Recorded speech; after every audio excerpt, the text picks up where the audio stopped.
एक बुढ़िया थी, उसके 7 बेटे और एक बेटी थी। बेटी की शादी हो चुकी थी। जब भी उसके बेटों की शादी होती, फेरों के समय एक नाग आता और उसके बेटे को डस लेता था।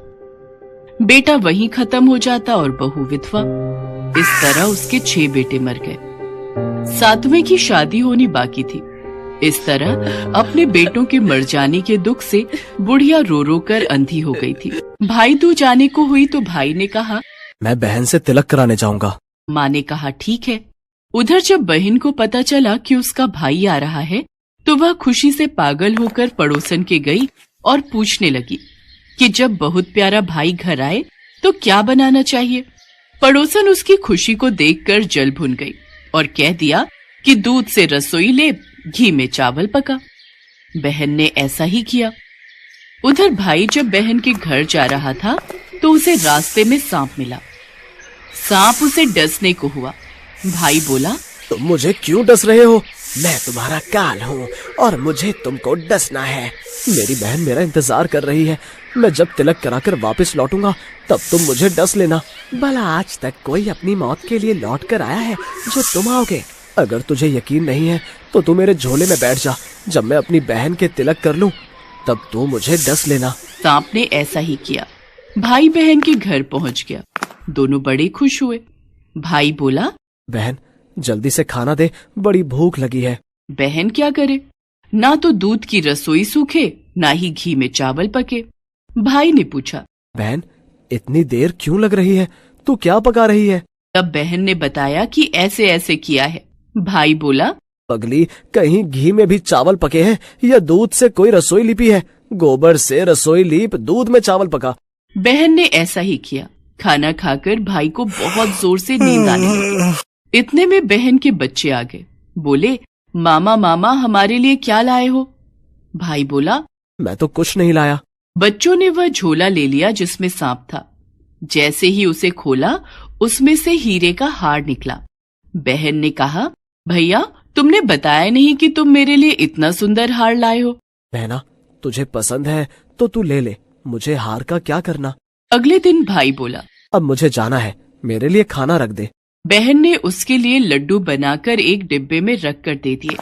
भाई कुछ दूर जाकर थक कर एक पेड़ के नीचे सो गया। उधर बहन के बच्चों को जब भूख लगी तो माँ से कहा कि खाना दे दो। माँ ने कहा, खाना बनने में अभी देर है। तो बच्चे बोले कि मामा को जो रखा है वही दे दो। तो वह बोली कि लड्डू बनाने के लिए बाजरा पीसा था, वही बचा पड़ा है चक्की में, जाकर खा लो। बच्चों ने देखा कि चक्की में तो सांप की हड्डियां पड़ी हैं। यही बात माँ को आकर बताई तो वह बावरी सी होकर भाई के पीछे भागी। रास्ते भर लोगों से पूछती कि किसी ने मेरा गैल बाटोई देखा, किसी ने मेरा बावड़ा सा भाई देखा। तब एक ने बताया कि कोई लेटा तो है पेड़ के नीचे, देख ले, वही तो नहीं। भागी भागी पेड़ के नीचे पहुंची। अपने भाई को नींद से उठाया। भैया भैया, कहीं तूने मेरे लड्डू तो नहीं खाए? ये ले तेरे लड्डू। नहीं खाए मैंने। ले दे के लड्डू ही तो दिए थे, उसके भी पीछे पीछे आ गई। नहीं भाई, तू झूठ बोल रहा है, जरूर तूने खाया है। अब तो मैं तेरे साथ चलूंगी। तू नहीं मान रही तो चल फिर। चलते चलते बहन को प्यास लगती है। वह भाई को कहती है कि मुझे पानी पीना है। भाई बोला, अब मैं यहाँ तेरे लिए पानी कहाँ से लाऊं? देख, दूर कहीं चील उड़ रही है, चली जा, वहाँ शायद तुझे पानी मिल जाए। तब बहन वहाँ गई और पानी पीकर जब लौट रही थी तो रास्ते में देखती है कि एक जगह जमीन में 6 शिलाएं गड़ी हैं और एक बिना गड़े रखी हुई थी। उसने एक बुढ़िया से पूछा कि ये शिलाएं कैसी हैं। उस बुढ़िया ने बताया कि एक बुढ़िया है, उसके 7 बेटे थे। 6 बेटे तो शादी के मंडप में ही मर चुके हैं, तो उनके नाम की ये शिलाएं जमीन में गड़ी हैं। अभी 7वें की शादी होनी बाकी है। जब उसकी शादी होगी तो वह भी मंडप में ही मर जाएगा, तब यह 7वीं शिला भी जमीन में गड़ जाएगी।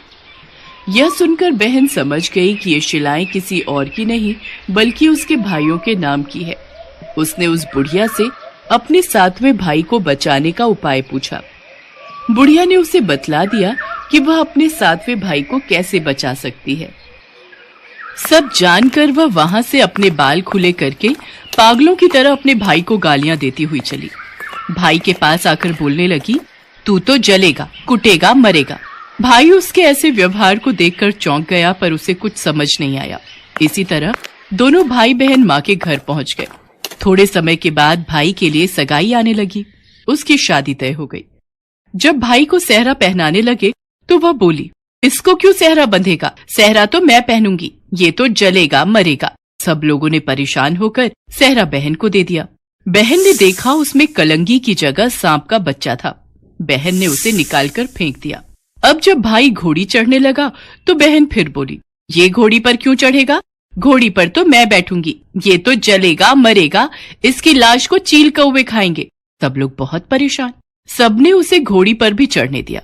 अब जब बारात चलने को हुई तब बहन बोली, ये क्यों दरवाजे से निकलेगा? ये तो पीछे के रास्ते से जाएगा, दरवाजे से तो मैं निकलूंगी। जब वो दरवाजे के नीचे से जा रही थी तो दरवाजा अचानक गिरने लगा। बहन ने एक ईंट उठाकर अपनी चुनरी में रख ली। दरवाजा वहीं का वहीं रुक गया। सब लोगों को बड़ा अचंभा हुआ। रास्ते में एक जगह बारात रुकी तो भाई को पीपल के पेड़ के नीचे खड़ा कर दिया। बहन कहने लगी, ये क्यों छांव में खड़ा होगा? ये तो धूप में खड़ा होगा, छांव में तो मैं खड़ी होंगी। जैसे ही वो पेड़ के नीचे खड़ी हुई, पेड़ गिरने लगा। बहन ने एक पत्ता तोड़कर अपनी चुनरी में रख लिया। पेड़ वहीं का वहीं रुक गया। अब तो सबको विश्वास हो गया कि ये बावली कोई जादू टोना सीख कर आई है, जो बार बार अपने भाई की रक्षा कर रही है। ऐसे करते करते फेरों का समय आ गया। जब दुल्हन आई तो उसने दुल्हन के कान में कहा, अब तक तो मैंने तेरे पति को बचा लिया, अब तू ही अपने पति को और साथ ही अपने मरे हुए जेठों को बचा सकती है। फेरों के समय एक नाग आया। वो जैसे ही दूल्हे को डसने को हुआ, दुल्हन ने उसे एक लोटे में भर के ऊपर से प्लेट बंद कर दी। थोड़ी देर बाद नागिन लहर लहर करती आई। दुल्हन से बोली, तू मेरा पति छोड़। दुल्हन बोली, पहले तू मेरा पति छोड़। नागिन ने कहा, ठीक है, मैंने तेरा पति छोड़ा। ऐसे नहीं, पहले 3 बार बोल। नागिन ने 3 बार बोला, फिर बोली कि अब मेरे पति को छोड़। दुल्हन बोली, एक मेरे पति से क्या होगा? हंसने बोलने के लिए जेठ भी तो होना चाहिए, एक जेठ भी छोड़। नागिन ने जेठ के भी प्राण दे दिए। फिर दुल्हन ने कहा, एक जेठ से लड़ाई हो गई तो एक और जेठ छोड़। वो विदेश चला गया तो तीसरा जेठ भी छोड़। इस तरह एक एक करके दुल्हन ने अपने 6 जेठ जीवित करा लिए।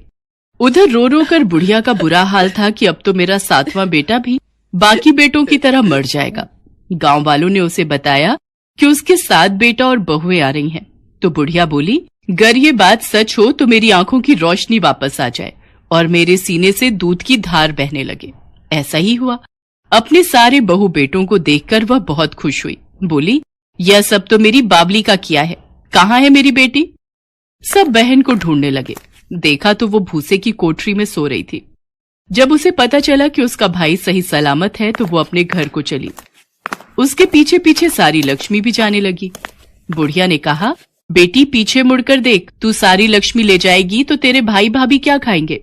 तब बहन ने पीछे मुड़कर देखा और कहा, जो माँ ने अपने हाथों से दिया वह मेरे साथ चल, बाद बाकी का भाई भाभी के पास रह। इस तरह एक बहन ने अपने भाई की रक्षा की।